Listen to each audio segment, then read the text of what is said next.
Olá, uma ótima tarde para você. Começamos agora o Agricultura BR. Hoje é terça-feira, dia 22 de agosto. E nesta edição, você confere.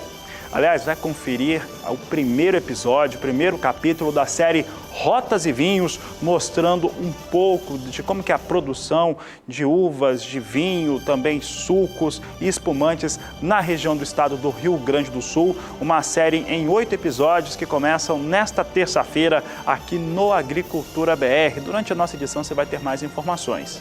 Vai saber como é que são as exportações brasileiras, exportações de café, de suco de laranja, de soja, milho, por exemplo. Milho dispara essa última semana foi de disparada para os embarques com cereal por parte das tradings que operam no Brasil. Você vai ter ainda as informações a respeito de como que anda a colheita do café para os associados da Cochupé, um destaque importante aqui, que é a maior cooperativa de cafeicultores do país. Tem ainda mercado físico, mercado futuro, previsão do tempo e muito mais. Começamos agora o Agricultura BR.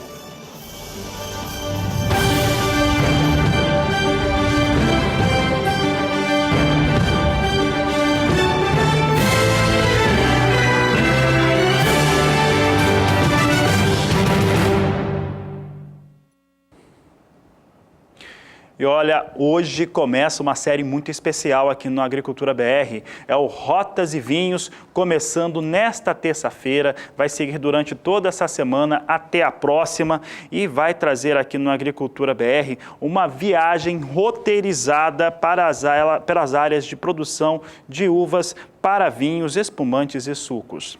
Nesta terça-feira, o episódio, você está vendo algumas imagens do episódio que vai ser rodado daqui a pouco aqui na Agricultura BR, você vai conhecer a geografia para a produção de uvas, um pouco da história dos imigrantes apaixonados pelo trabalho na terra, normalmente italianos principalmente, e também essa vontade imensa de vencer.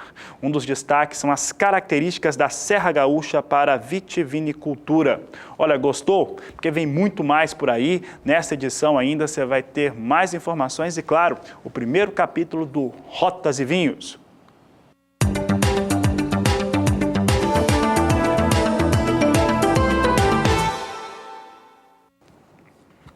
E o Agricultura BR começa trazendo em destaque a situação das lavouras de soja nos Estados Unidos. Nesta última segunda-feira, após o fechamento do mercado, como é tradicional acontecer, houve a divulgação dos dados em relação às condições de lavouras nos Estados Unidos. E é o que nós destacamos agora, você acompanha comigo como é que estão essas lavouras norte-americanas. Aqui nós trazemos o destaque que 10% delas, lavouras de soja, evidentemente, 10% delas estão em excelentes condições, 50% em boas condições e 28% em médias condições.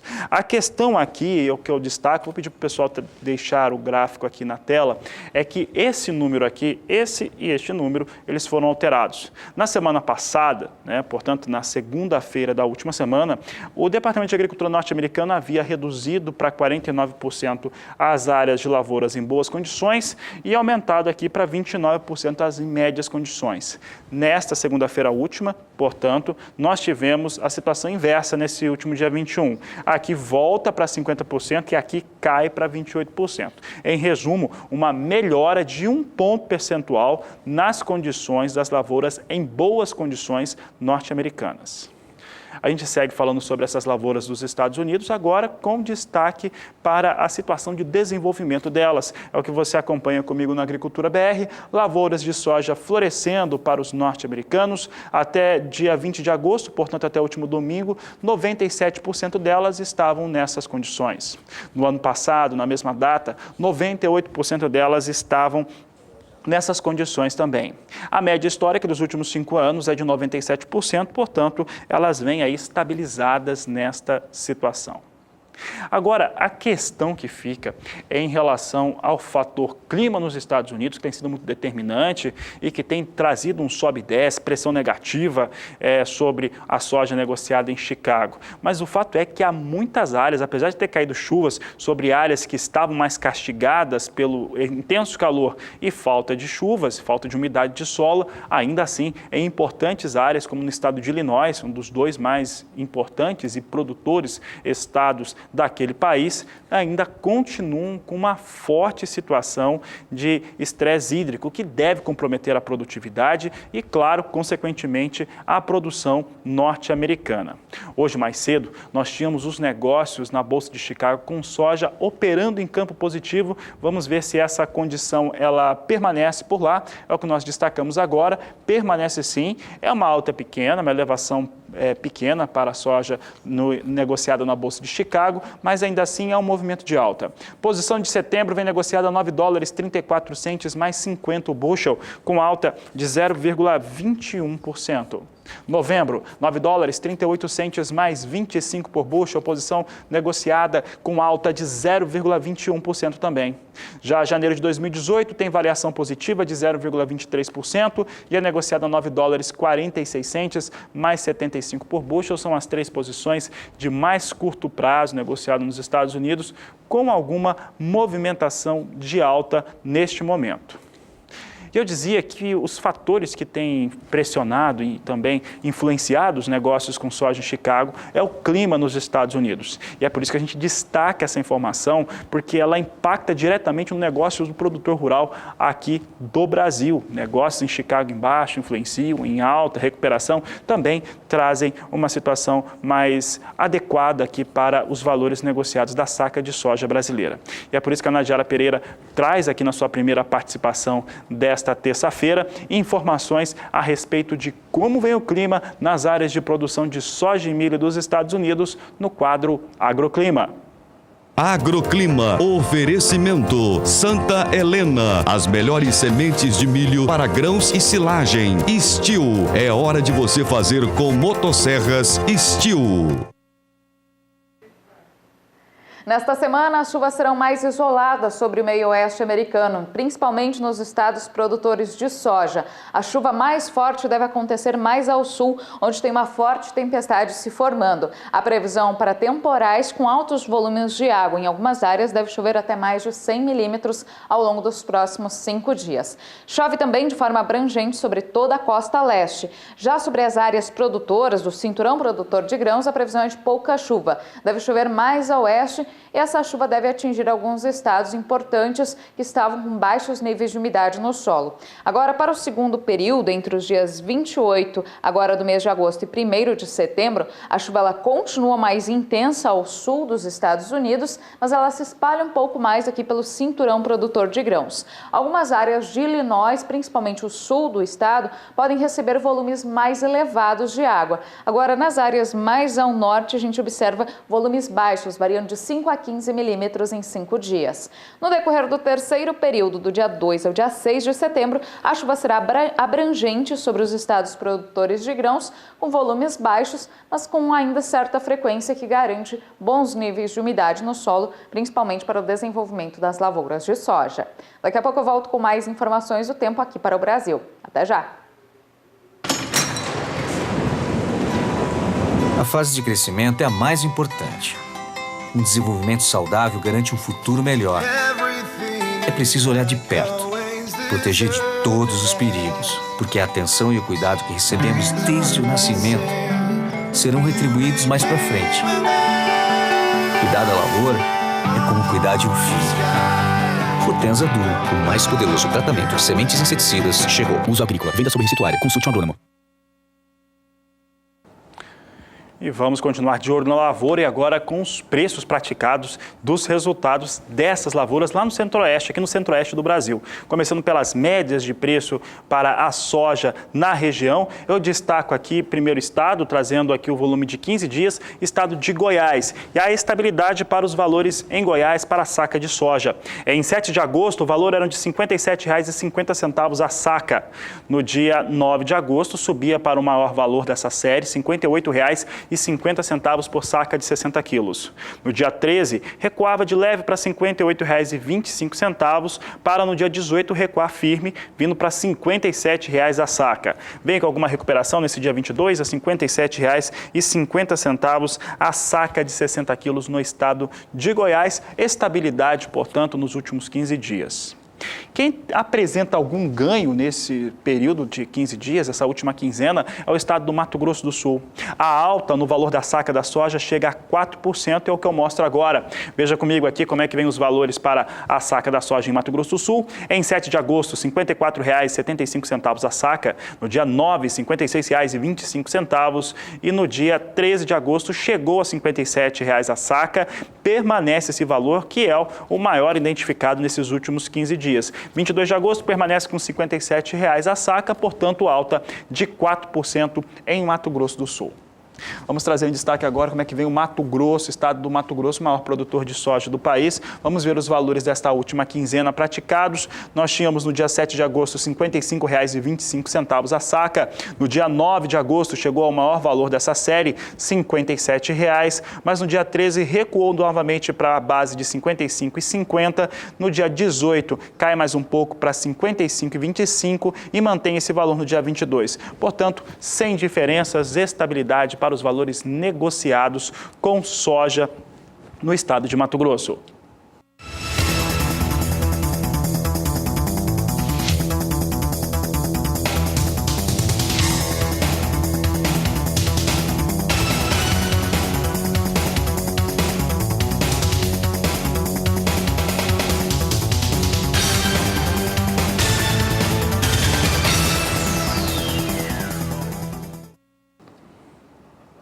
E a consultoria Celeris divulgou nesta segunda-feira, durante a tarde, sua primeira estimativa para a safra de soja do Brasil, safra 2017-2018. E a empresa, ela espera uma elevação na área ocupada com oleaginose no país na ordem de 1,9%.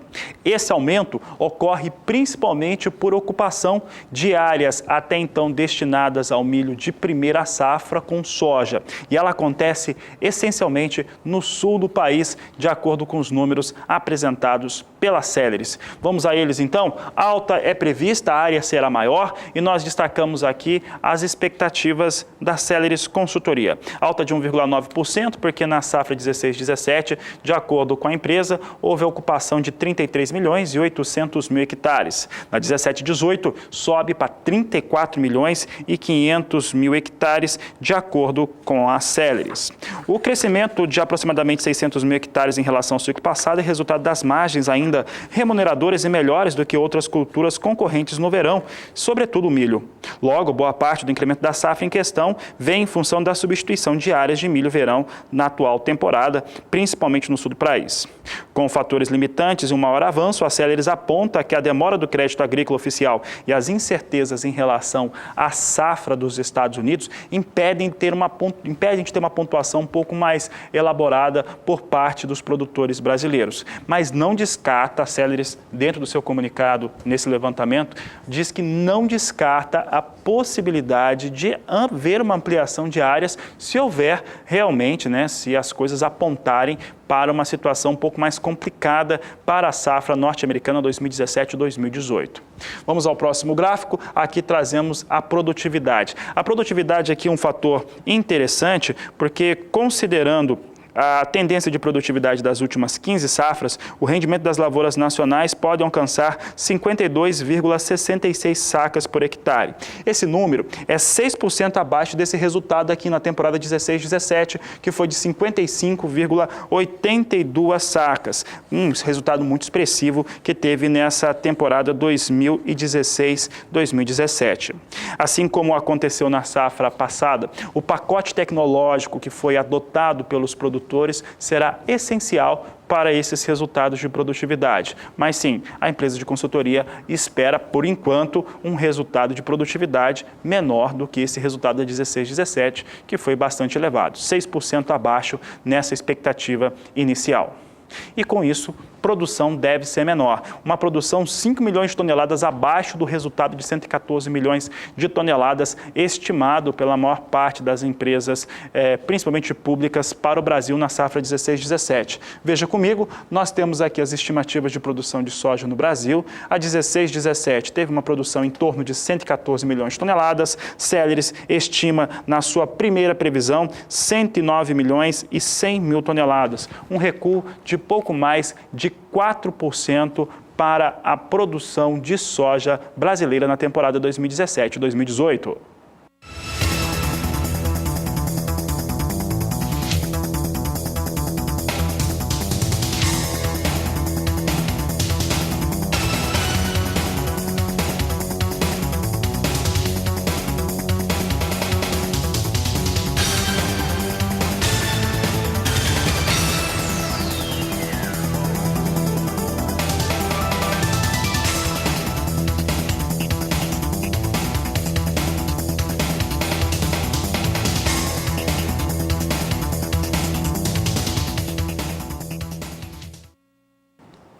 E o dólar, nesta terça-feira, operava em queda num movimento contrário àquilo que acontecia nesta última segunda-feira, quando fechou na casa dos R$ 3,16. Isso acontece principalmente por conta da cautela que os investidores têm neste momento em relação ao governo brasileiro e a sua capacidade de aprovar as reformas. Vamos aos números então. Como é que vem o dólar comercial agora? Continua a movimentação de queda, a queda de 0,5% agora vem a R$ 3,15 mais 3, destaque neste momento para dólar comercial que vem caindo. E olha, daqui a pouco no Agricultura BR, uma chamada pública para pequenos produtores no estado de Alagoas, chamada pública da Conab para aquisição de sementes de feijão e de milho. E olha, não perca, ainda nesta edição vem o primeiro episódio, o primeiro capítulo da série Rotas e Vinhos. Rotas e Vinhos começa hoje. Vamos viajar pelas áreas de produção da vitivinicultura do estado do Rio Grande do Sul.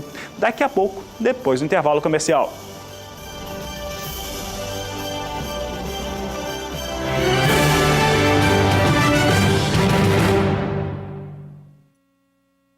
E os agricultores familiares do estado de Alagoas, interessados em comercializar sementes de feijão crioulo e também de milho, têm uma grande oportunidade.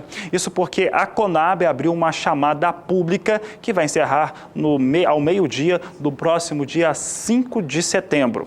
Confira conosco aqui no Agricultura BR quais são as condições dessa chamada pública da Conab. Nós temos aqui na tela, essa chamada pública é para a compra de sementes de feijão crioulo e também de milho, através do programa de aquisição de alimentos. Em relação ao feijão, a aquisição vai ser de 37.300 quilos. Para milho, 31.980 quilos. Podem se inscrever associações e cooperativas da agricultura familiar por meio do programa de aquisição de alimentos, para distribuição em municípios alagoanos até abril de 2018. A aquisição solicitada pelo governo do estado de Alagoas e pelo Instituto Nacional de Colonização, o INCRA, será realizado pela Superintendência Regional da Conab em Alagoas. Portanto, quem quer ter mais informações, eu já adianto, prazo até o próximo dia 5 de setembro, ao meio-dia, procure aí a Superintendência da Conab em Alagoas.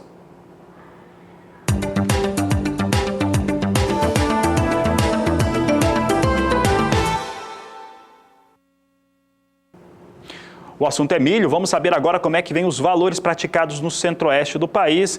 O período que nós estamos considerando são os últimos 15 dias. E nos últimos 15 dias há uma certa força, uma frequência diferente para o milho, que vai encontrando aí uma situação um pouco mais estável por conta das exportações, que vão sendo cada vez mais fortes durante esse mês de agosto. Mas antes vamos saber dos preços do milho, centro-oeste do Brasil, trazendo aqui em destaque primeiramente o estado de Goiás, que apresenta alguma alta. Nos últimos 15 dias, vem com 3% de alta.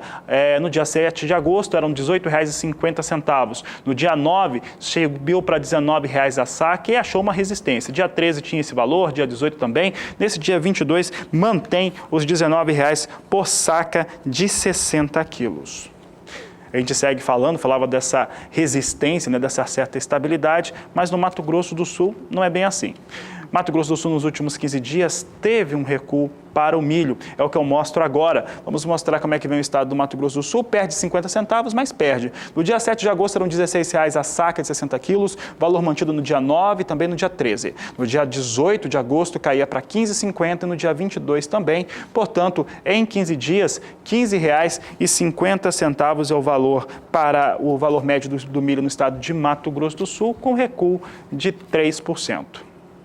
O último estado a destacar no Centro-Oeste, evidentemente, é Mato Grosso, o maior produtor do país, tem estabilidade por lá. Vamos ver esses valores aqui, R$ 11,50, você vê uma linha reta no gráfico, do dia 7 de agosto até o dia 22 de agosto, resistência em relação aos valores praticados com milho no estado de Mato Grosso, a R$ 11,50 a saca de 60 quilos.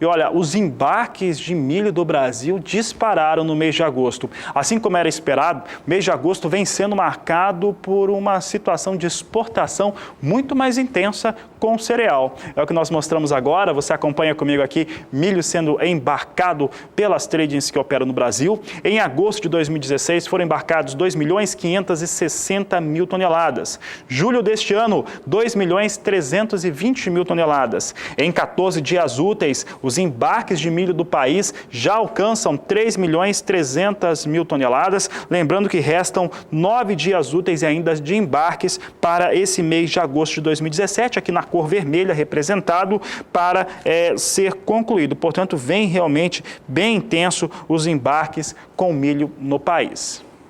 Outro destaque que a gente traz agora é em relação ao faturamento. O faturamento das tradings que operam no país é o que nós vamos falar agora, que já são maiores do que aqueles que tinham em julho desse ano e também agosto do ano passado. Veja comigo, nós trazemos aqui os valores para as exportações de milho. Em agosto de 2016, foram faturados pelas tradings que operam no Brasil 431 milhões e 900 mil dólares. Em julho deste ano, 357 milhões de dólares. Agosto de 2017, em 14 dias úteis, ainda incompleto, faltam 9 dias, 513 milhões e 600 mil dólares em relação àquilo que vem acontecendo nesse período. Então, isso mostra realmente que deu uma disparada. Isso vai ajudando um pouco a, pelo menos, se não a elevar valores de milho no Brasil, a pelo menos a se criar uma resistência para que não haja novas quedas.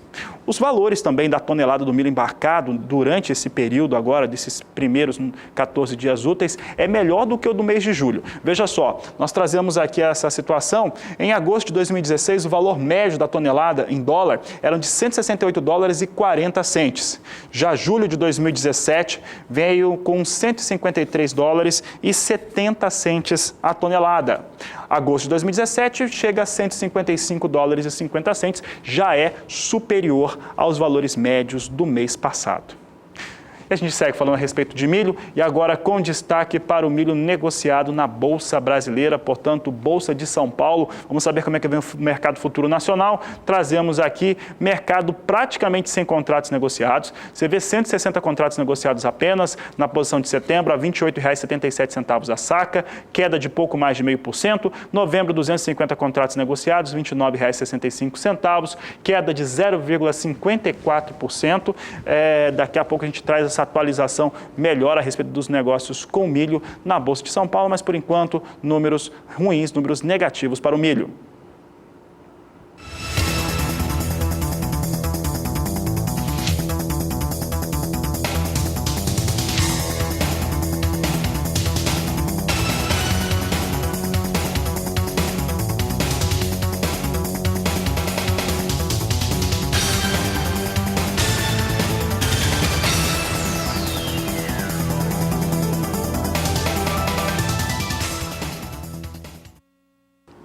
O Departamento de Agricultura norte-americano divulgou ontem, depois do fechamento do mercado, os números para acompanhamento de lavoura na semana encerrada nesse último domingo. E melhorou em 1 ponto percentual as lavouras em excelentes condições. Trouxe de 13% para 14%.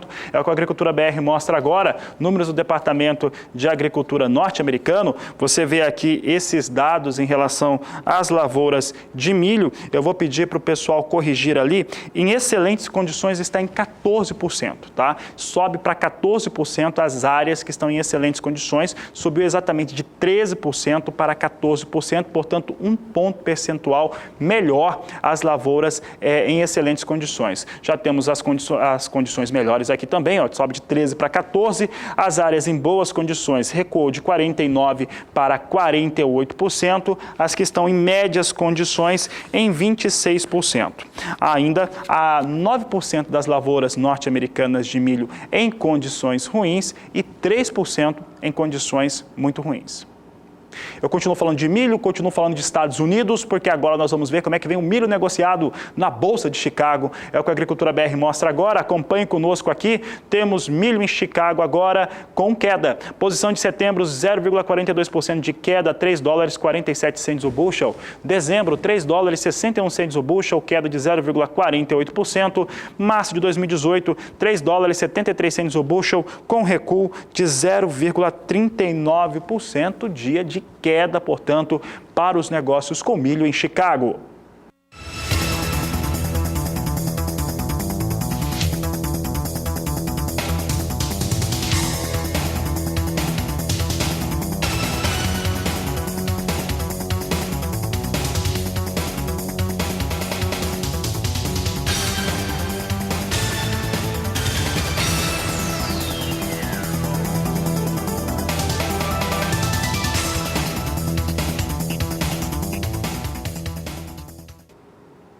Há pouco tivemos um problema com a atualização dos dados da Bolsa de São Paulo, agora está tudo corrigido, então agora sim você confere comigo os números para o milho negociado no mercado futuro nacional ao vivo. Aqui trazemos agora um volume de negócios muito maior, mas infelizmente uma queda também muito maior. Posição de setembro vem com 3.900 contratos negociados a R$ 28,20 a saca, queda de 2,56%.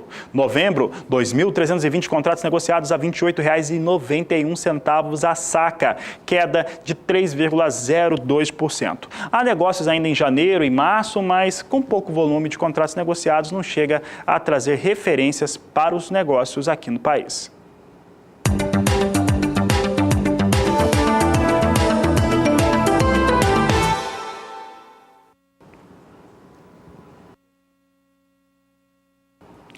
A Agricultura BR destaca agora o cenário para o trigo no Brasil, começando pelos valores apurados pelo CPEA para o trigo melhorador. Vamos ver então como é que vem os dados para a CPEA. Trazemos aqui a evolução desta última semana. No dia 15 de agosto, o valor da tonelada estava em R$ 666,92. No dia 16, subiu para R$ 668,35. Subia. No dia 17, caiu para R$ 661,22. No dia 18, caiu mais ainda para R$ 660,51. Nesse dia 21, alguma recuperação vindo para R$ 663,24 para o preço médio do trigo pão melhorador no estado do Paraná. Destaque aqui do Agricultura BR. Vamos ver agora como é que está o trigo brando, aí as negociações no estado do Rio Grande do Sul, de acordo também com o CPEA. Acompanhe conosco os dados. Nós trazemos aqui que no dia 15 de agosto o valor de R$ 667,81 a saca. No dia 16 subiu para R$ 668,84 a tonelada, perdão. No dia 17 de agosto caía a tonelada para R$ 660,34. Nova queda no dia 18, R$ 658,40. 44 centavos e no dia 21 de agosto R$ 651,72, uma variação realmente negativa de 0,22% para os negócios com trigo brando no Rio Grande do Sul, uma queda um pouco mais expressiva. O assunto continua sendo o trigo, então rapidamente vamos ver como é que vem o trigo sendo negociado em Chicago. Vem perdendo bastante desde a última semana. A queda não para, vem realmente em queda livre. Posição de setembro a $4,04 o bushel, queda de 1,15%. Dezembro, $4,31 o bushel, recuo de 1,25%. Março de 2018, $4,55 o bushel, com recuo de 1,08%. E maio de 2018, $4,70 o bushel, com queda de 0,90%. Assim vem os negócios com trigo na Bolsa de Chicago, com nova queda expressiva.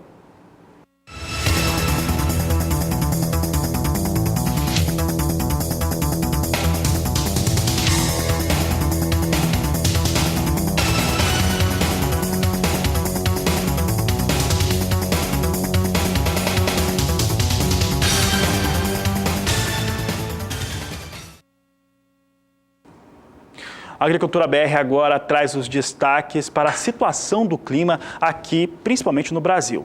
E a chamada neutralidade climática em relação às ações dos fenômenos El Niño e Laninha deve continuar pelo menos até o final do ano de 2017. É o que explica a Nadiara Pereira agora e também os seus efeitos sobre a agricultura nacional. E ela fala no quadro Agroclima. Agroclima. Oferecimento Steel. É hora de você fazer com motosserras Steel. Desde o início do ano, muito se falou sobre a formação de um El Niño para o segundo semestre do ano de 2017. Essas previsões não se confirmaram, a gente continua com uma neutralidade climática que deve persistir pelo menos até o final do ano de 2017. No entanto, o padrão das águas do Oceano Pacífico Equatorial na região central mudaram um pouco. A gente vinha de um aquecimento, por isso que as previsões indicavam a formação de um El Niño, só que agora as águas da superfície do mar estão mais frias do que o normal e a tendência é de um resfriamento ao longo dos próximos meses. É um resfriamento que não chega a ser persistente e intenso a ponto de provocar um Laninha, mas teremos sim um segundo semestre agora do ano de 2017 com águas mais frias do que o normal, numa neutralidade climática. Essas águas mais frias do que o normal, elas devem provocar uma mudança no padrão de chuvas sobre o Brasil, principalmente uma irregularidade maior no retorno das chuvas para a área central. Então agora, com a chegada da primavera em setembro, normalmente as chuvas retornam para o sudeste e o centro-oeste. Esse retorno deve ser bastante irregular. A chuva deve se firmar mais só no decorrer do mês de outubro. Então, para setembro ainda não teremos aquelas chuvas volumosas e abrangentes para o início do plantio de grãos. Em consequência disso, poderemos ter um atraso aí no plantio, especialmente da soja, sobre o centro-oeste e partes do sudeste.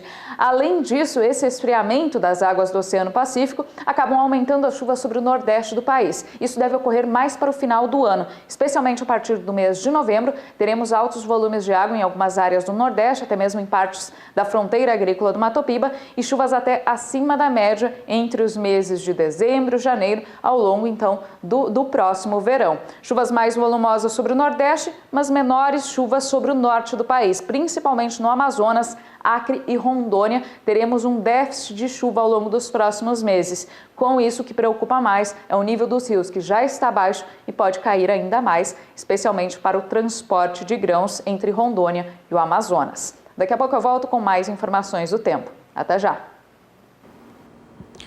Por aqui a Agricultura BR fala agora sobre pecuária, sobre tecnologia e principalmente sobre os avanços que garantem o Brasil ter um rebanho extremamente competitivo para a produção de carnes e para trabalho.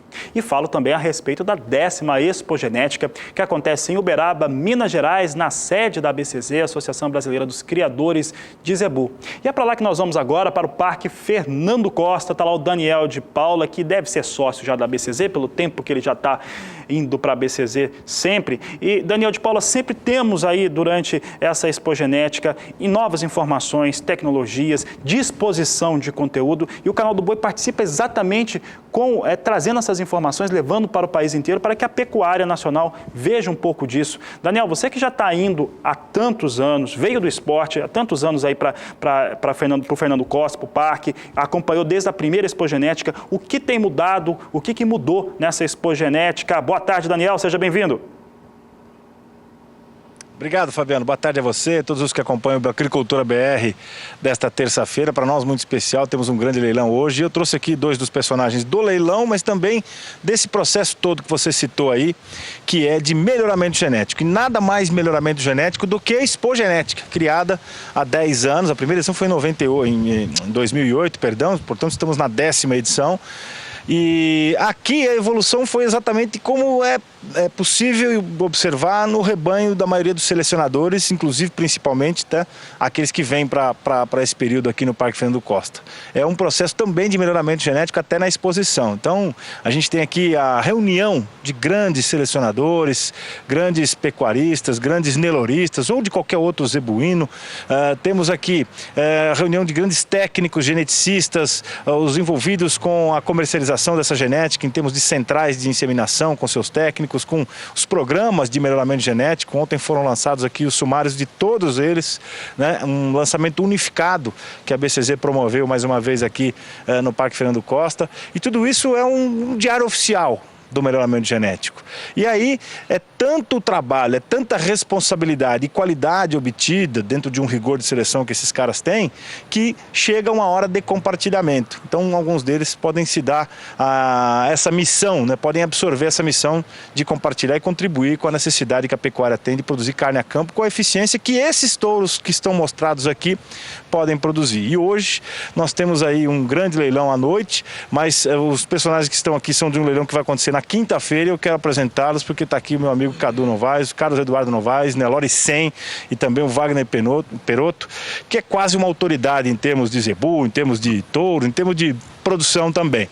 E o Cadu está com um baita leilão, mais uma edição do Top 100. O leilão é tão expressivo que ele tem uma série de convidados que vão participar dessa noite especial de quinta-feira que o canal do Boi vai mostrar, Cadu, com aquela expectativa que o mercado tem pela qualidade que você observa em casa e que você fala assim, não, essa daqui vai para a Copa do Mundo do melhoramento genético, que é a Expogenética. E nós já temos essa expectativa para quinta-noite, Cadu. É um lugar que é fundamental para quem quer resultado em pecuária, né? A Expogenética é isso. Boa tarde, prazer em tê-lo aqui. Boa tarde, Daniel, boa tarde. Não, realmente, a Expogenética traduz tudo aquilo que a gente gostaria, espera de uma exposição do tipo de gado que a gente tem. E esse leilão nosso, esse ano, tem touros e fêmeas, era um leilão mais de fêmeas. E nós estamos vendendo alguns touros, mas touros diferenciados realmente, assim, um touro mais para repasse, para uma central. E são 8 touros, touros muito equilibrados, muito funcionais, e também fêmeas, e algumas prenheses de vacas importantes, de convidados, também nossa, uma ou outra. Eu acho que é um leilão de qualidade realmente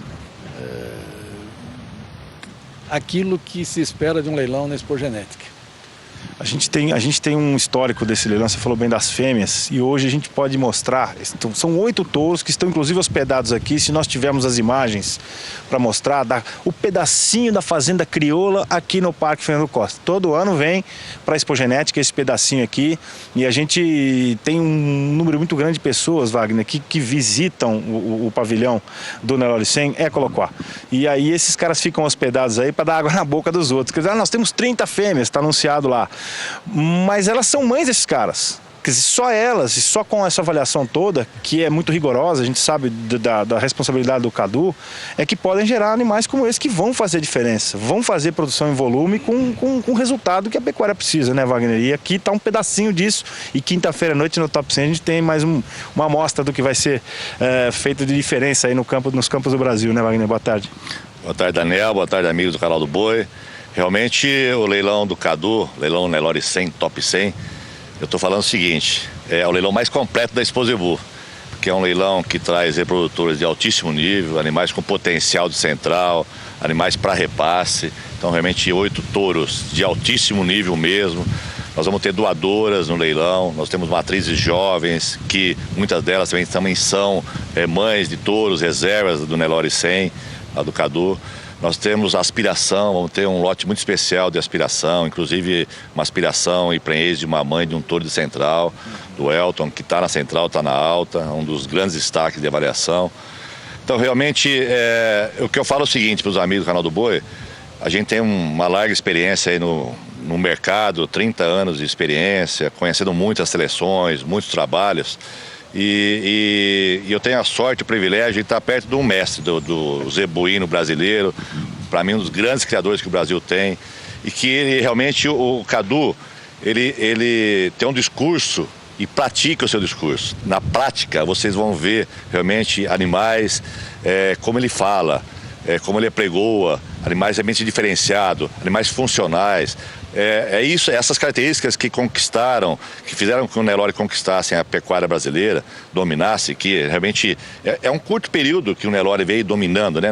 Antigamente eram outras raças, não era um Nelore, né? Só quando ele passou a ficar desse equilíbrio aí que a gente está vendo na imagem, né, Wagner? Exatamente. Então, no Nelore 100, o Cadu, que é ele que trabalha, ele que é o técnico da fazenda, ele que analisa, ele que vê os partos, vê os produtos, escolhe os touros que vão ser usados. Realmente ele pratica o que ele apregoa.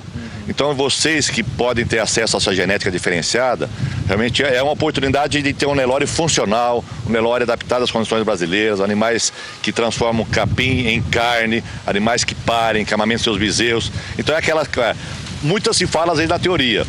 Lá no Nelore 100 você vê na prática o que a teoria se exercita. E é legal que o leilão tem um nome muito especial, porque é top, porque lá só os top, mas não top 0,1, top 0,5%, que o Cadu gosta de deixar isso bem claro às vezes. É top em equilíbrio. Eu queria que você falasse sobre isso, porque parte da genética da mãe deles e do acasalamento que é dirigido para sair um cara desse, que teoricamente vai ser bom, mas ele também é medido. Para ser top, para estar no leilão top 100 tem que ser assim, né, Cadu? Isso, nós achamos que principalmente, quer dizer, as avaliações são importantíssimas, sem dúvida nenhuma, mas antes disso eu preciso ter um animal que seja equilibrado e funcional. Tem que ser um animal que ande bem, que tenha umbigo bom, que tenha aprumos bons, que tenha uma carcaça bonita, uma carcaça do jeito que você gosta, com muita carne. E tem que ter uma avaliação boa. E que eu acho muito mais importante que ele tenha essas avaliações equilibradas do que ele ser muito boa em algum quesito e negativo no outro. E mesmo assim, muitos animais 0,1, como tem algumas características que têm um peso muito grande para esse quesito, os animais são 0,1 e são negativos para algumas características que eu considero importantes. Eu prefiro que ele seja muito bem avaliado, mas que tenha um equilíbrio, que ele não precisa ser 0,1, mas que ele seja positivo para quase todas as características que você quer. Ou seja, equilibrado realmente, não adianta nada ele ser bom. Exato, e principalmente que ele possa andar normalmente, cobrir normalmente. Que é o papel que ele vai exercer no campo, né? Um umbigo em ordem. Nós levamos anos para melhorar o umbigo do Nelore e tirar algumas características do Nelore, melhorando algumas características, e que o touro precisa ser isso, e ter avaliação. E não ter avaliação e não ter essas outras características. E aqui sobra então esses números. Eu quero reforçar o convite aqui, quinta-feira à noite. O leilão Top 100 Expogenética, mais uma edição. Normalmente sempre tinha fêmeas. A gente vai ter inclusive convidados, está aparecendo aí um lote da Bom Sucesso, né? Michel Carro, encontrei com ele aqui, está bem animado. Uma das aspirações também que vai ter bastante ênfase no leilão. Mas vai ter esse tipo de gente aí, ó. Além das 30 fêmeas que nós vamos ter no leilão, são lotes muito especiais. Os touros, 8 touros de central, 8 touros para você repassar e vender sêmen, porque realmente são diferenciados na avaliação e na escolha e na seleção para estar aqui dentro da Expogenética para fazer parte do Top 100, que tem a assinatura do Wagner Perotto, que eu repito, é quase uma autoridade em termos de Nelore, de zebu e de produção de carne a campo. Obrigado, viu, Cadu? Que tudo corra bem. Nós temos ainda bastante para falar sobre isso, porque esse equilíbrio todo é tudo aquilo que quem está em casa precisa. Obrigado, Cadu. Obrigado, Daniel. Então é quinta-feira às 8 horas e um pouquinho antes, lá pelas 6h30, 7 horas, nós estamos fazendo uma apresentação dos animais ali ao lado do Rubico Carvalho. Que é onde você está, né? Isso, e tem também um outro pavilhão que tem o gado de convidados, todos ali do lado. Tá tudo ali pertinho. Quem tiver em Uberaba ou aqui no entorno, no Triângulo Mineiro, faça o favor de aparecer por aqui, que vai ser muito bem recebido. Obrigado, Wagner. Fabiano, esse é o clima de tudo um pouco. Uma BCZ que se preocupa com todo esse equilíbrio dentro da pecuária e que se mistura com agricultura, com floresta e tudo reunido aqui. Nós estamos, inclusive, em frente de uma das cartilhas que a BCZ coloca, que é a integração lavoura-pecuária-floresta, que está aqui atrás da gente, que é uma atividade hoje que se pratica em todo lugar, inclusive na Fazenda Crioula, que eu estou morrendo de saudade de visitar. Não é por causa do Nelore só não, é por causa da receptividade e dos quitutes que Dom Cadu Novaes sempre nos oferece lá. Matei você de inveja, ainda mais na hora do almoço, né, Fabiano? Bem feito. Um abraço. Um abraço, Daniel de Paula, ainda mais porque essa equipe inteira aqui não almoçou ainda. Mas eu agradeço a participação sua, Daniel, do Cadu, também do Wagner. Vou convidá-los também a ficar de olho no programa agora, porque vai estrear daqui a pouco, depois do intervalo comercial, a série Rotas e Vinhos. Rotas e Vinhos vai trazer nesse primeiro episódio informações a respeito das áreas de produção no sul do país. Vai também abrir as portas de uma das casas mais tradicionais do Rio Grande do Sul, a Casa Valduga. Então, não perca daqui a pouco, depois do intervalo comercial, Rotas e Vinhos no Agricultura BR.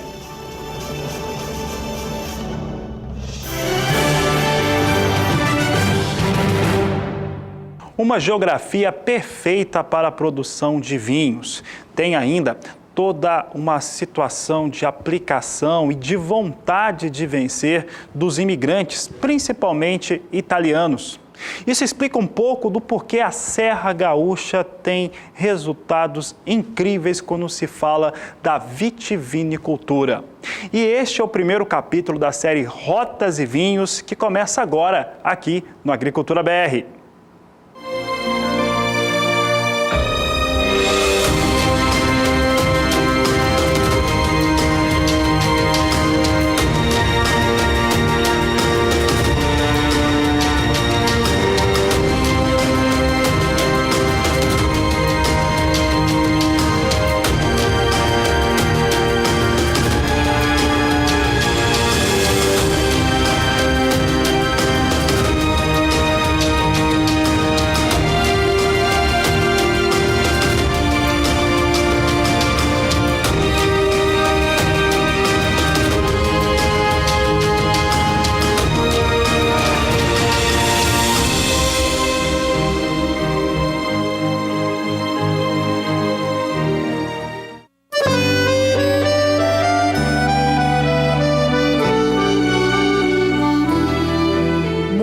Bordados de parreirais.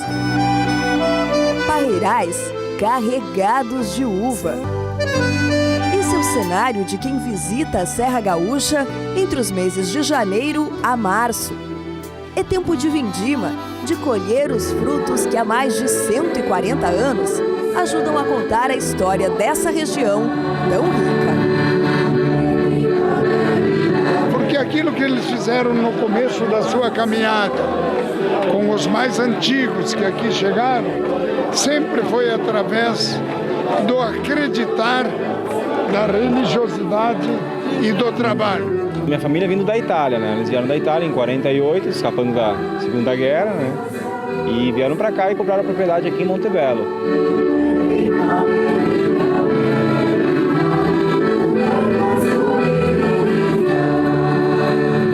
Como é que tu vê o futuro da propriedade, do vinho? Porque o vinho tá cada vez aumentando o consumo do vinho no Brasil, o pessoal tá tomando mais vinho, então consequentemente produz mais uva, mais de qualidade, né? Uvas espaldeiras assim, com qualidade melhor, as vinícolas se especializaram, nosso vinho brasileiro é muito bom. Geografia perfeita para o cultivo das videiras. Para onde quer que se olhe, lá estão elas compondo esse cenário encantador. É no Vale dos Vinhedos, município de Bento Gonçalves, que estão os únicos vinhos do Brasil com denominação de origem. Características como solo, clima e topografia, somados à cultura local, fazem dessa região um lugar ímpar no mundo. Produzir vinhos finos por aqui é trabalho para pelo menos 3 dezenas de vinícolas. Abertas o ano todo, elas recebem milhares de turistas e oferecem visitas guiadas, degustações, hospedagem, gastronomia típica. Atrativos que congregam o melhor do enoturismo brasileiro. O maior complexo enoturístico do Brasil fica aqui no Vale dos Vinhedos, dentro da vinícola de uma das mais tradicionais famílias da região, com 140 anos de história.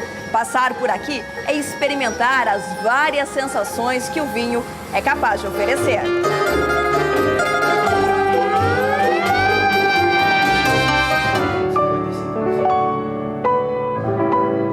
Na entrada da cave, local onde o vinho fica armazenado até ganhar o mercado, a garrafa que leva o nome do patriarca da família Valduga recebe os visitantes. A música de Vila Lobos torna a perfeita sinfonia de aromas e sabores. E aí fica fácil encontrar turistas assim, rindo à toa. O grupo que veio da Itália já está bastante familiarizado com esse ambiente, mas visitando a região pela primeira vez, eles ficaram encantados com tantos atrativos. E como bons italianos, tudo vira festa bem rapidinho. La cantina molto importante, abbiamo bevuto ottimi vini, interessanti, soprattutto le bollicine. Metodo classico è un prodotto molto interessante, siamo rimasti sorpresi. Certo, sono vini che hanno anche le bollicine ben fatte, quindi soprattutto gli spumanti ci hanno colpito. Per quanto riguarda alcuni vini invece si può fare qualcosa in più.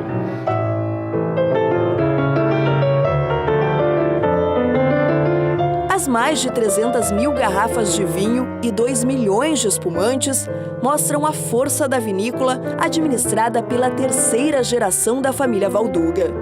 Mas o que nunca mudou nessa trajetória foram os valores do trabalho, da determinação e da força de vontade em fazer os sonhos se tornarem realidade. Então é sempre o resultado do passado.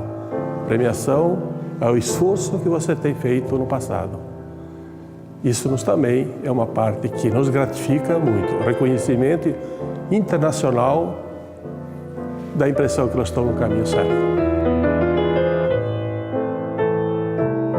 E, de uma certa forma, nos espanta mais o reconhecimento lá fora do que interno, que é mais um pouco de cultura, que sempre fomos dito como não bons vinhos brasileiros.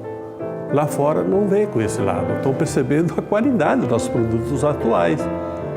E isso que eu percebo que há um futuro muito grande para a viticultura. Como nós somos quase recentes nessa mudança cultural, quando você fala em viticultura, é 10, 20, 30 anos, é muito recente. E existe também o interesse mundial de descoberta em novas regiões. E não deixa de ser uma região nova brasileira, né? E com os produtos que a gente está tendo, principalmente nos espumantes e vinho também, vinhos tintos de guarda brasileiro surpreende. Então eu acredito muito nesse potencial e é um ramo que a Casa Valduga vem atuando muito na exportação de conceito. E é como você não exporta vinho, você exporta conceito. Então você busca o teu DNA, de fato, em cima um pouco do glamour e faz a diferença realmente percebida.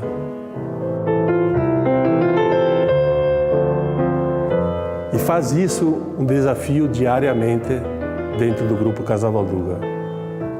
Buscar novas frentes, buscar novas ideias, inovar, criar, aproximar cada vez mais dos meus colaboradores, familiares, gostar cada vez mais do próprio país, de cada região e amar o que faz. Inovar e seguir em frente.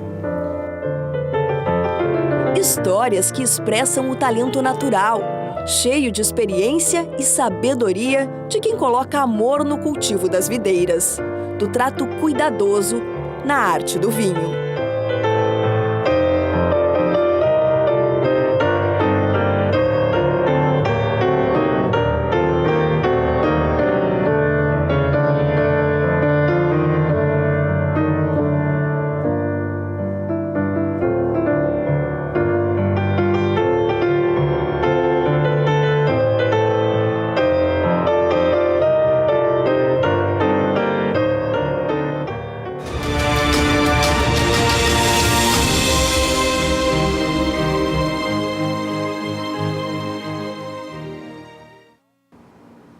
Tenho certeza que você que está em casa gostou, gostei também. E olha, continua Rotas e Vinhos, amanhã mais um capítulo dessa história, conhecendo e mostrando um pouco mais das áreas de produção e também as casas que são produtoras, as chamadas vinícolas do estado do Rio Grande do Sul.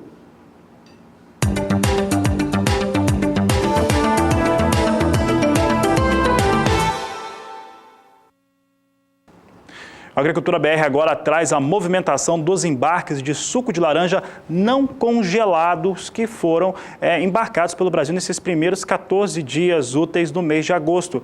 Veja comigo então como é que vem a movimentação para as exportações de suco de laranja. Em agosto de 2016, tinham sido embarcadas 93 mil toneladas. Julho de 2017, 132 mil toneladas. Em 14 dias úteis, na cor vermelha, você vê ali o mês de agosto de 2017 com 89.100 toneladas, já mostra que deve realmente superar o mesmo volume que foi embarcado no ano passado aqui pelos dados da Secretaria de Comércio Exterior.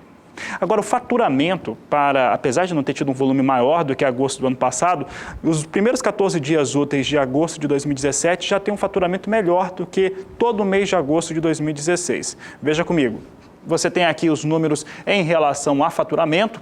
Agosto de 2016 contou com faturamento de 51 milhões e 200 mil dólares. Julho de 2017, 89 milhões e 200 mil dólares. Estamos falando da exportação de suco de laranja não congelado, quer dizer que não está congelado.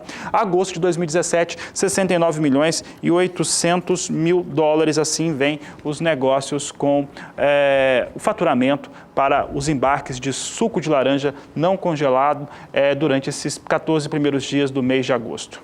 Vamos ver agora os destaques para o valor da tonelada. Olha só, o valor da tonelada em agosto do ano passado eram de 550 dólares e 10 centes. Para julho deste ano, 675 dólares e 90 centes. Sobe muito esse valor de suco de laranja não congelado em agosto de 2017. A média, por enquanto, para 14 dias úteis é de 783 dólares e 40 centes. Isso explica muito bem os motivos pelo qual o faturamento é tão mais expressivo do que no mesmo período do meio passado. Eu continuo falando a respeito, de certo modo, de laranja, ou suco de laranja, porque agora vamos falar sobre os pomares, principalmente no estado de São Paulo, que podem ser afetados pelas chuvas mais intensas que acontecem no estado de São Paulo. Quem fala sobre as chuvas e se há uma expectativa para elas reduzirem o volume é Nadiara Pereira.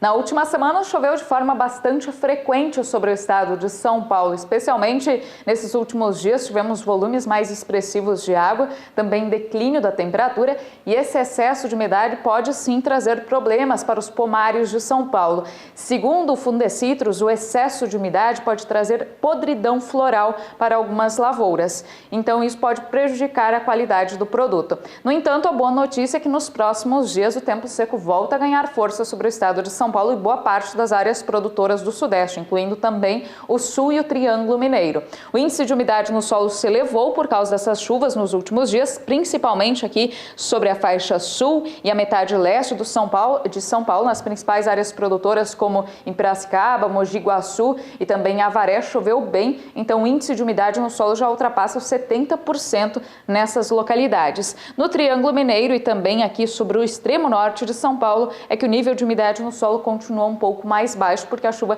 não foi frequente e também volumosa. Agora, para os próximos dias, a expectativa é de tempo seco em quase todo o estado de São Paulo. Tem previsão para algumas pancadas de chuva no noroeste paulista, mas é uma chuva de baixo acumulado, não deve ter uma grande duração. No decorrer do segundo período, que vai do dia 28 até o dia 1º do mês de setembro, tempo aberto em todas as áreas produtoras. Então, pelo menos nesses próximos 10 dias, não tem previsão de continuidade da chuva. O tempo seco volta a ganhar força, a temperatura também começa a se elevar. Isso deve beneficiar os pomares de São Paulo. Vamos continuar falando então sobre o suco de laranja, agora as referências para o valor internacional do suco. Veja comigo aqui as referências para Nova York, que vem caindo forte no dia de hoje. Posição de setembro agora perde 2,73%, é negociada a $1,31 a libra peso. Novembro, $1,30 a libra peso com queda de 3,71%.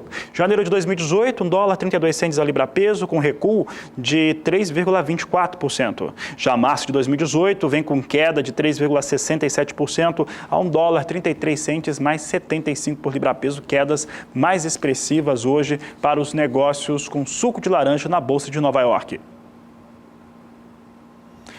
E daqui a pouco, na Agricultura BR, nós vamos voltar trazendo para você informações a respeito de como que vem os embarques de soja no Brasil durante esses 14 primeiros dias úteis. E ainda, você tem os destaques para os valores praticados nos portos brasileiros. Nós voltamos já.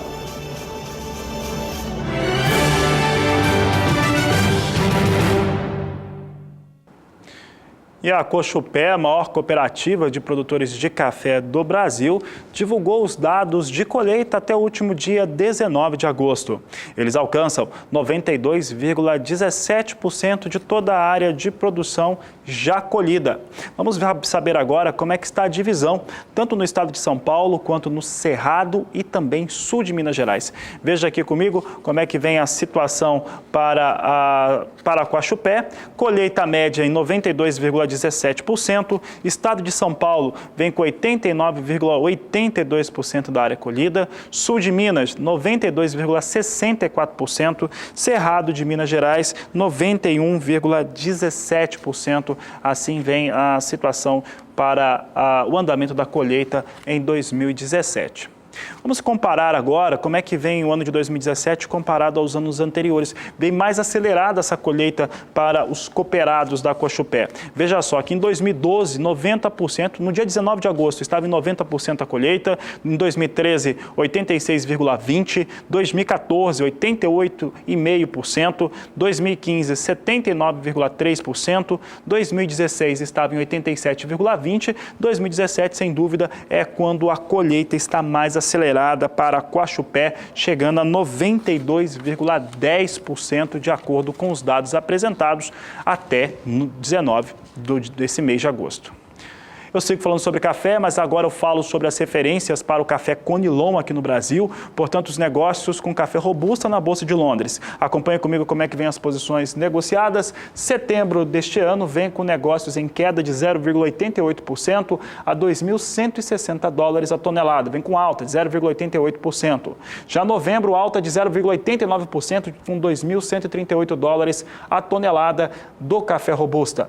Janeiro de 2018 tem a posição negociada $2.093 a tonelada, com elevação de 0,62%, e março de 2018, $2.078 a tonelada, com elevação de 0,53%.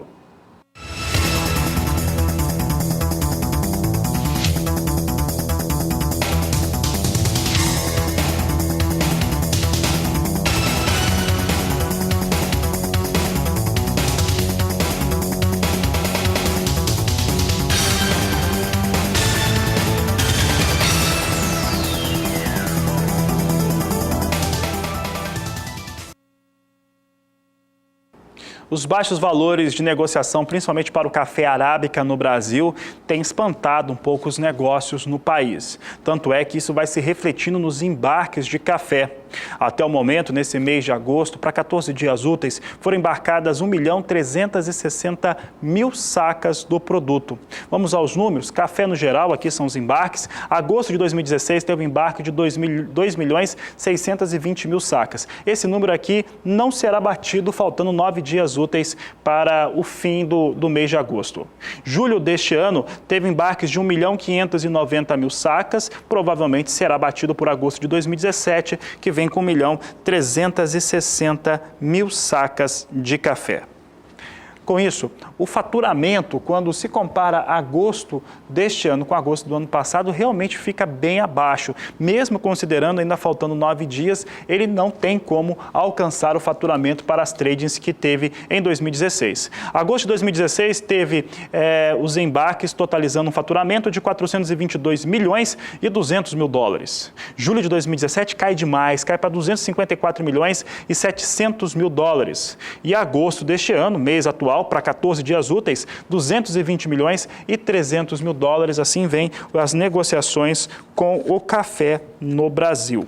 café exportado, evidentemente. Houve até uma melhora, né? Uma melhora muito pequena em relação ao preço da saca embarcada quando comparado ao mês de julho, mas é uma melhora de $1, não chega a trazer muita influência para os negócios. Pode destacar aqui na tela, agosto de 2016 tinha um valor médio de $160,80 por saca, mas com um dólar mais forte, a conversão em reais era mais interessante. Julho de 2017, $159,20. Agosto deste ano, por enquanto, o valor médio é $161,80, de acordo com a Secretaria de Comércio Exterior. Esses dados foram divulgados na tarde desta última segunda-feira.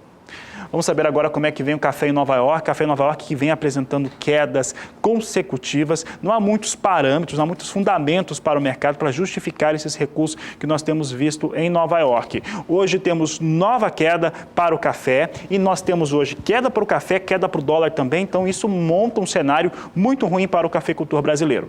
Posição de setembro vem a $1,26 a libra-peso, com recuo de 0,23%. Dezembro, $1,29 a libra-peso, com queda de 0,42%. Março de 2018 tem a posição negociada a $1,33 a libra-peso, com recuo de 0,41%. E maio de 2018, $1,35 a libra-peso, com queda de 0,33%. Assim vem os negócios com café arábica na Bolsa de Nova York.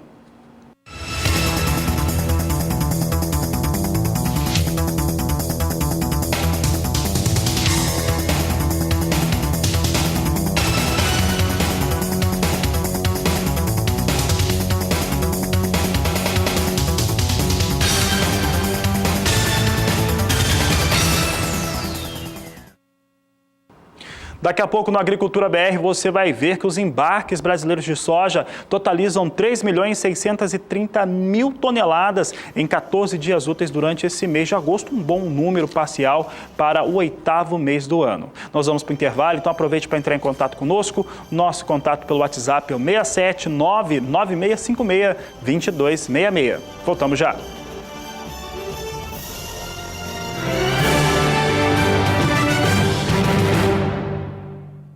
E este ano o workshop que trata sobre a utilização de fertilizantes e acontece a cada 2 anos, ocorreu em Sinop, no estado do Mato Grosso. Quem esteve lá e nos fala um pouco a respeito deste evento é o repórter Valdir Pacheco.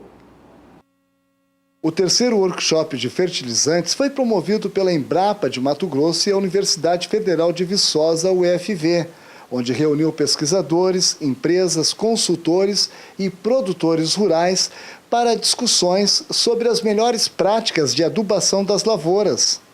A programação contou com 2 dias de palestras no auditório do Sindicato Rural de Sinop, com mesas redondas, apresentação de trabalhos, um espaço para apresentação de ideias criativas relacionadas a fertilizantes da lavoura.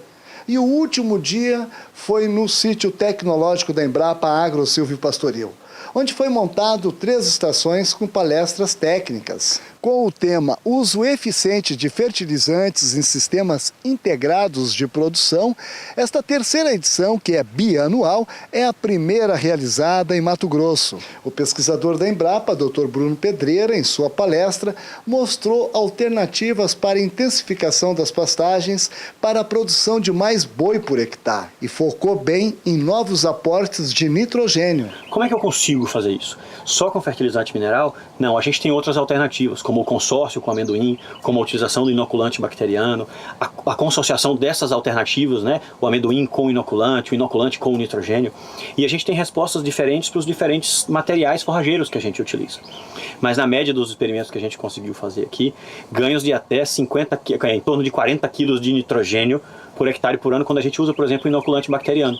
O que traz para nós uma redução de custo da ordem de 60%, 65% na aplicação de nitrogênio. Então são formas diferentes que a gente tem de trazer o nitrogênio para dentro do sistema de produção pecuária, reduzindo o custo para o produtor. Acho que essa é a grande novidade que a gente tem hoje aqui para o produtor, na tentativa de continuar produzindo mais, mas buscando produzir mais com menos custo. De acordo com um dos coordenadores do evento, o workshop foi uma oportunidade para reunir toda a cadeia em torno dos fertilizantes. Também falamos lá do espaço de produção, a demanda de nutrientes, como é que está o balanço de nutrientes nesses sistemas integrados de produção. E ainda tivemos a parte do espaço empresa, em que foram demonstrados novas tecnologias, produtos que possam agregar mais ainda a produção agrícola. Valdir Pacheco para o SBA. E depois das chuvas que atingiram o centro-sul do país, as madrugadas tiveram um declínio acentuado na temperatura. Quem fala a respeito de como é que fica a região em termos de chuvas e também temperatura é Nadiara Pereira. Após a passagem de uma frente fria pelo centro-sul do Brasil, tivemos o avanço de uma massa de ar polar que voltou a derrubar as temperaturas e trouxe frio, principalmente na madrugada da segunda e também desta terça-feira, para áreas do sul, sudeste e também partes do centro-oeste. Só que ao longo dos próximos dias, essa massa de ar seco e frio vai perder força, então as temperaturas devem voltar a se elevar e, inclusive, esta semana deve terminar bem diferente do que ela começou. As temperaturas devem se elevar tanto que vai voltar a fazer calor até mesmo no sul do Brasil no próximo final de semana. Agora, durante os próximos dias, a tendência é de tempo mais seco em grande parte aqui do sudeste, do centro-oeste e também do Paraná. Vai voltar a chover no Rio Grande do Sul e partes de Santa Catarina, especialmente nesta quarta-feira, só que é uma chuva de baixo acumulado e que não deve ter uma longa duração. Durante as madrugadas, o frio já diminui bastante. As temperaturas ficam mais baixas ainda, principalmente em regiões serranas do Rio Grande do Sul, de Santa Catarina e também nos pontos mais altos de Minas Gerais. Mas a temperatura fica pouco abaixo dos 10 graus. Nas demais áreas do sul, do sudeste e também do centro-oeste, as temperaturas vão ficar em elevação ao longo das próximas madrugadas. E as tardes é que prometem ser bem quentes. Até o próximo final de semana, as temperaturas se aproximam dos 30 graus em áreas do sul e do sudeste. No centro-oeste, o calor será ainda mais intenso. Durante o segundo período, que vai do dia 28, agora do mês de agosto, até o dia 1º de setembro, a expectativa é de continuidade do tempo mais úmido sobre partes do Rio Grande do Sul e Santa Catarina e tempo bastante seco desde o Paraná até grande parte do sudeste e do centro-oeste. Pelo menos até o finalzinho agora do mês de agosto não tem previsão para novo declínio da temperatura. Neste período, as temperaturas mínimas médias devem ficar em torno dos 11 a 13 graus aqui entre Rio Grande do Sul e Santa Catarina, 16 graus no oeste paranaense, 10 graus nas áreas mais frias de Minas Gerais e se aproximam dos 20 graus em boa parte do centro-oeste do Brasil. Hoje eu encerro por aqui minha participação, mas amanhã eu volto com mais informações do tempo aqui no Agricultura BR. Até mais! Até mais, Nadiara. Até amanhã. Por aqui, o Agricultura BR fala sobre os embarques brasileiros de soja, que em 14 dias úteis totalizaram 3.630.000 toneladas. Esse número, restando 9 dias úteis para encerramento do mês, parece pequeno quando você compara aos meses anteriores do ano de 2017. Mas, pelo ponto de vista sazonal, aí ele vem realmente com um bom volume. Esse volume de embarques, ele é bastante expressivo, tanto é que ele, com 14 dias, ainda restando 9, ele chega já muito próximo a empatar com agosto de 2016 durante todo o período de embarques. Vamos aos números então? Começando aqui pelos embarques totais de soja até o momento. Aqui nós trazemos uma linha que dá para que o produtor rural em casa consiga visualizar isso que nós estamos dizendo. Em julho de 2016, os embarques de soja foram 5.780.000 toneladas. Em agosto, 3.810.000 toneladas. Uma situação extremamente normal em relação ao que vai acontecendo durante o ano.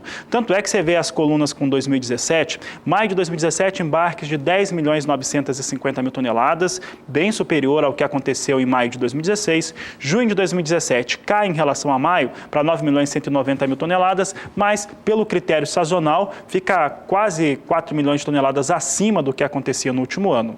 Já julho de 2017 chega a 6.950.000 toneladas de soja, enquanto que agosto de 2017, 3.630.000 toneladas com 14 dias úteis, apenas 170.000 toneladas abaixo daquilo que tinha sido embarcado no mesmo período do último ano. Vamos ver agora como é que está o faturamento. Faturamento para a soja embarcada, julho de 2016 teve embarques de teve faturamento de 2.420 bilhões de dólares. Agosto do ano passado, 1.590 bilhões de dólares. Maio de 2017, a coluna maior, 4.060 bilhões de dólares. Junho deste ano chegou a 3.350 milhões de dólares. Julho de 2017, 2 bilhões 530 milhões de dólares. Agosto de 2017, 1 bilhão 360 milhões de dólares. Vai realmente superar aos números que se tinha em agosto do ano passado. Mesmo agosto do ano passado tendo um valor por tonelada bem superior a esse que é praticado agora, esse mês de agosto. Pode mudar a tela? Vamos aqui olhar rapidamente o que vem acontecendo com os valores, e os valores eles vêm cedendo mesmo. Julho do ano passado tinha um valor de 419 dólares a tonelada, agosto do ano passado 416 dólares e 80. Então fique de olho nesse número, 416 dólares e 80.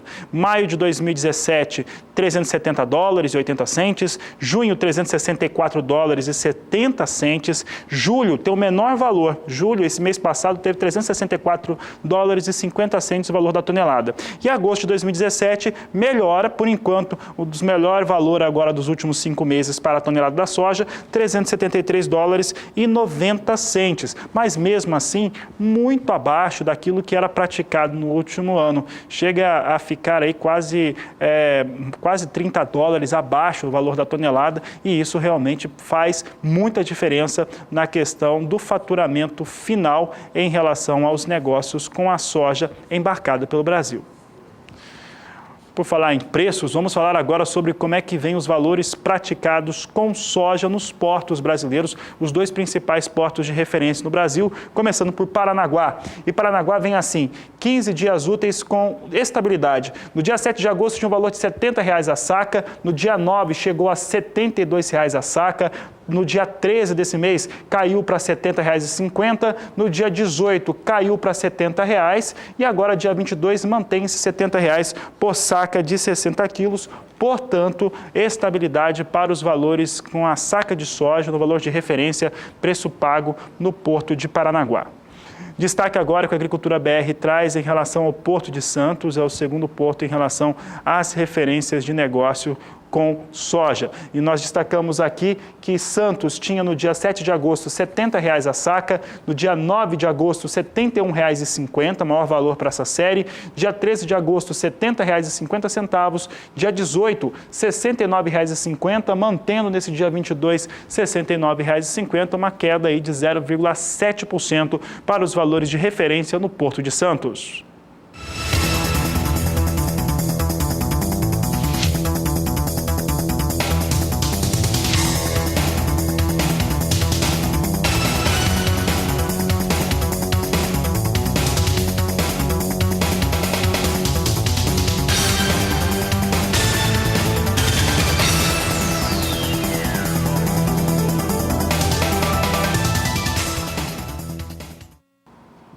A Agricultura BR traz agora as últimas informações desta edição. Vamos saber como é que vem os valores de referência para a soja aqui no Brasil, portanto, negócios com soja em Chicago e também o dólar comercial.